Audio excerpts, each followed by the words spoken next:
Big news for seniors and Social Security beneficiaries. Well, it has been now confirmed that millions of low and middle income households across the nation are going to receive some boosted maximum monthly benefits this month. The federal government has also just began a new relief program, everybody, and this will provide everybody with extra stimulus checks. So if you want to find out the most up-to-date and reliable stimulus check information, then continue watching this video because we have a ton of views to go over because, like I said, there's a lot of developments going on in Congress around the fourth stimulus check. So stay tuned. So right now, there is support available if you are a homeowner in the country. The relief is part of a federal program and it's aimed at aiding residents who need to catch up on any of their late payments.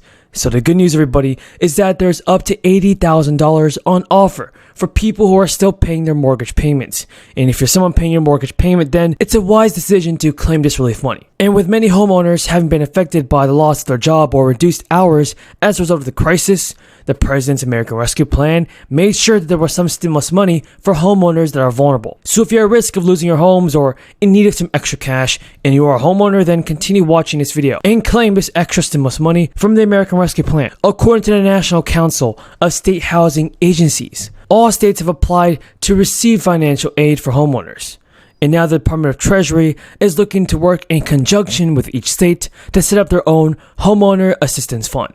And that's some really good news, everybody. Now, folks, let's not forget the federal program that has been introduced to provide help for homeowners who are struggling to pay their mortgages is called the Homeowner Assistance Fund. Now, here's the thing about this fund. There is now a Homeowner Assistance Fund program available in the majority of states, with pilot programs also on offer. For instance, in California, everybody, the mortgage relief program has made it possible for each household struggling with payments in the Golden State to receive up to $80,000, and that is a lot of money. But meanwhile, in New York, there has been such demand that the state is no longer giving the green light for applications for any mortgage relief. And anyone living in the city of Chicago will find that the state is creating its own mortgage relief program and is going to start accepting applications next month. In Chicago, any eligible homeowner will be able to receive up to $30,000 in stimulus aid. That's without eliminating or reducing overdue mortgage and property tax payments. And lastly, everybody, the American Rescue Plan did a lot more than just send stimulus checks into Americans' bank accounts. It also boosted a long-standing credit that families with children have long relied on. So folks, listen to this. It's about to get really important. Prior to 2021, the child tax credit maxed out at $2,000 per child and was only partially refundable. So if someone claiming it had no tax liability, then they couldn't collect their money in full. The child tax credit, everybody, was also previously paid out in tax refund form, meaning as a single lump sum.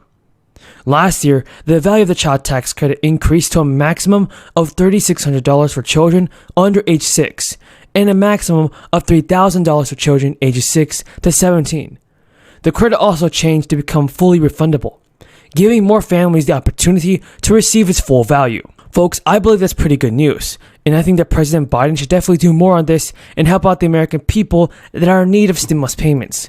If you guys agree with me, then tell me in the comments down below. Judge Jackson, as I said, thank you again for being here today with your family and friends. The Supreme Court has a long and storied history.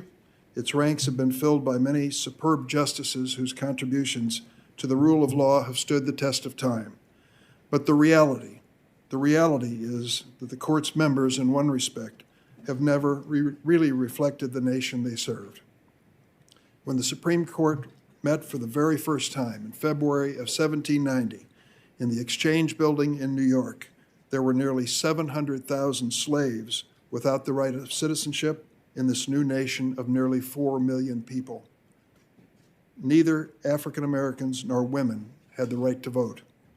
There was no equal justice under the law for a majority of people living in America. In its more than 230 years, the Supreme Court has had 115 justices. 108 have been white men. Just 2 justices have been men of color. Only 5 women have served on the court, and just 1 a woman of color. Not a single justice has been a black woman. You, Judge Jackson, can be the first. It's not easy being the first. Often you have to be the best, in some ways the bravest. Many are not prepared to face that kind of heat, that kind of scrutiny, that ordeal in the glare of the national spotlight. But your presence here today, your willingness to brave this process will give inspiration to millions of Americans who see themselves in you. As I mentioned to you, I was at the steps of the Supreme Court this morning to see the rally in support of you.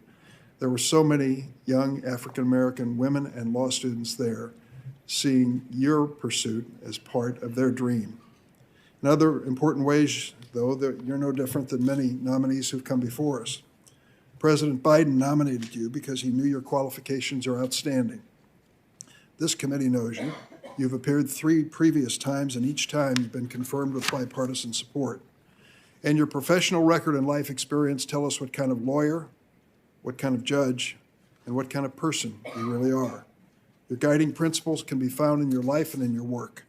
That the Constitution must work for all Americans, not just the wealthy and powerful, that judges must show no favoritism, and that the judiciary must live up to the words emblazoned above the entrance: equal justice under law.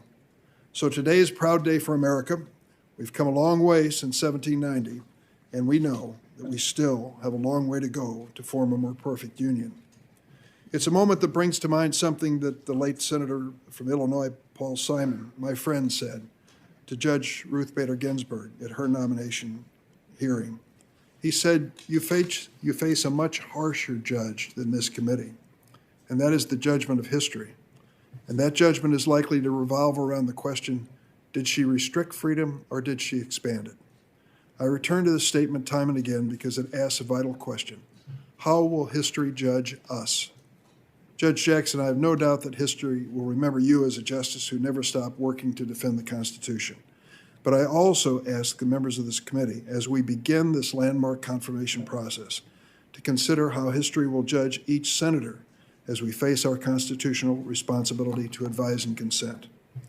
This moment also brings to mind something President Barack Obama, another trailblazer, said of a fellow Illinoisan when the late Justice John Paul Stevens announced his retirement. President Obama said, while we cannot replace Justice Stevens' experience or wisdom, I will seek someone with similar qualities: an independent mind, a record of excellence and integrity, a fierce dedication to the rule of law, and a keen understanding of how the law affects the daily lives of America. Much like Justice Stevens, we cannot replace Justice Breyer. But with you, Judge Jackson, we have a nominee who embodies the same qualities as both of these outstanding justices. You're independent-minded and understand the critical importance of judicial independence.